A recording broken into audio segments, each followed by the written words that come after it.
gak sih kalian gagal membuat sesuatu karena urutannya salah? Misalnya waktu bikin kue, tapi bahannya langsung dicampur asam, hasilnya kuenya. Ya, tadi kita sudah menyaksikan video tentang Sinta yang gagal membuat kue. Nah, di situ ada dibilang kalau urutannya salah, maka otomatis program juga akan gagal atau salah. Urutannya tidak benar, maka programnya juga salah. Hasilnya akan salah atau gagal. Nah, di sini mengapa harus berpikir terstruktur? Terstruktur berarti harus secara urut. Toh, kenapa harus berpikir terstruktur? Kita sama-sama lihat di dalam coding langkah-langkah yang harus berurutan dan teratur. Karena kalau urutannya salah, komputer tidak bisa berjalan dengan benar karena komputer tidak bisa memperbaiki perintah yang salah. Sama juga dengan nanti kita akan buat perbandingan antara data.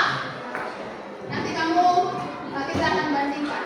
Di sini jelas ya, komputer itu tidak bisa jalan kalau dia diberikan instruksi itu salah atau perintahnya salah. Nanti tidak akan bisa berjalan dan tidak bisa memperbaiki perintah yang salah. Selanjutnya, ya, tadi kita sama-sama nonton video itu, maka tujuan pembelajaran kita hari ini, guru baca ya.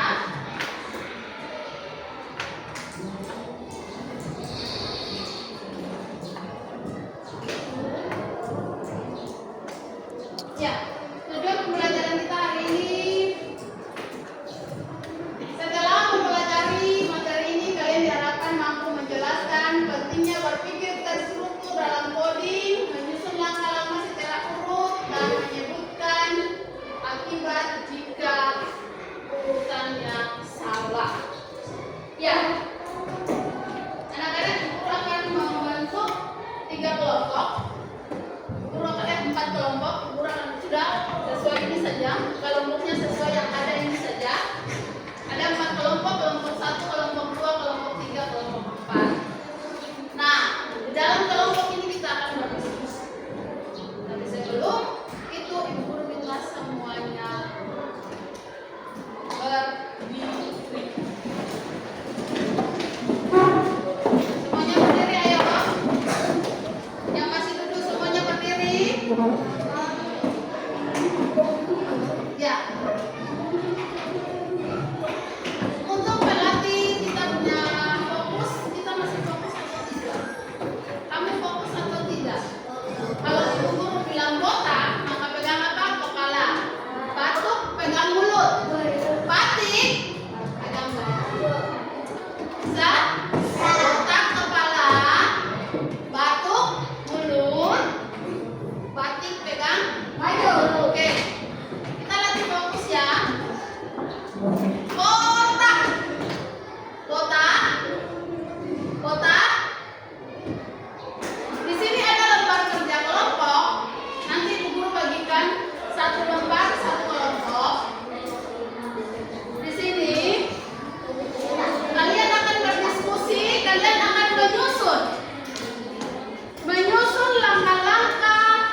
yang muncul itu bukan urutan membuat kue, tapi yang lain. Karena perintah yang tadi itu salah.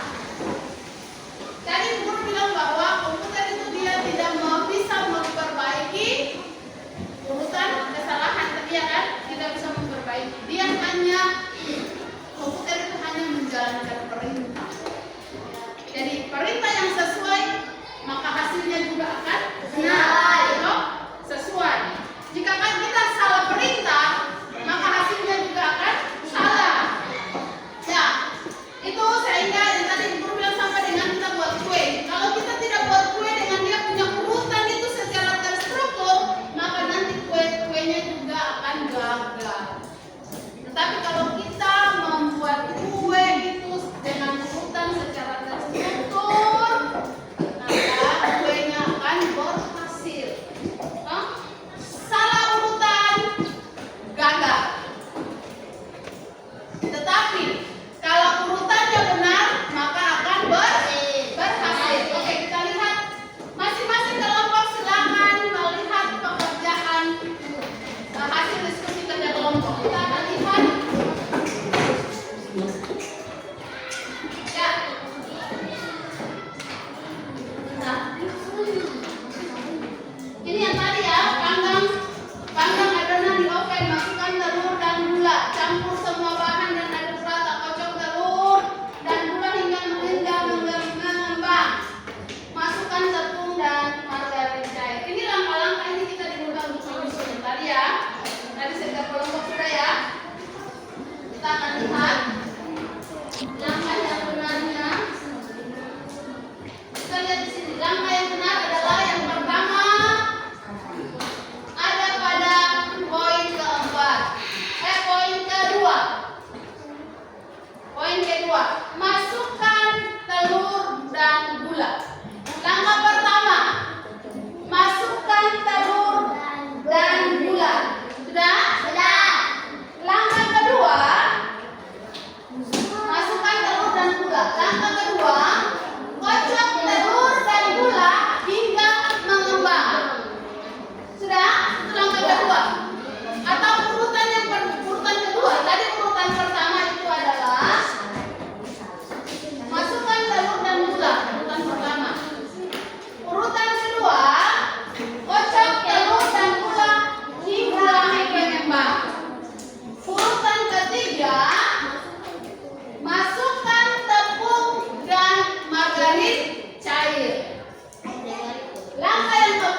lihat? Ada 3 ya. 1, dalam coding langkah-langkah yang harus disusun secara titik-titik agar program dapat berjalan dengan baik. Yang kedua, komputer tidak bisa memperbaiki perintah yang salah karena komputer hanya menjalankan titik-titik yang diberikan. Yang ketiga, jika kita salah menyusun langkah dalam coding, maka titik-titik tidak akan berjalan sesuai keinginan. 5 menit, silakan kamu tulis. Sudah? Sudah? Oke. Cukup ya. Kita sama-sama lihat. Karena ini cuma soal latihan, ini soal latihan, maka kita sama-sama lihat. Pertanyaan yang pertama. Siapa mau baca? Lihat. Hari ini kita belajar tentang berpikir terstruktur dalam coding. Hari ini kita sudah belajar tentang berpikir terstruktur dalam coding, kemudian menyusun langkah dengan urutan yang benar. Itu pembelajaran kita hari ini. Maka ibu mau tanya, siapa yang bisa buat kesimpulan dari materi yang kita belajar hari ini? Yang bisa berikan kesimpulan dari materi yang kita belajar hari ini ada? Iya, silakan duduk. Duduk saja. Dalam coding kita harus menyusun instruksi secara terstruktur agar program bisa berjalan. Iya, dalam coding, kesimpulannya dalam coding itu kita harus dapat menyusun instruksi itu secara terstruktur agar bisa dapat berjalan dengan baik. Nah, itu kesimpulan dari pembelajaran kita di hari ini. Nah, sekarang Ibu Guru mau kita akan merefleksikan pembelajaran kita di hari ini. Ada 2 pertanyaan sebagai pertanyaan refleksi. Pertanyaannya pertanyaan yang pertama atau refleksi yang pertama, bagaimana perasaanmu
kita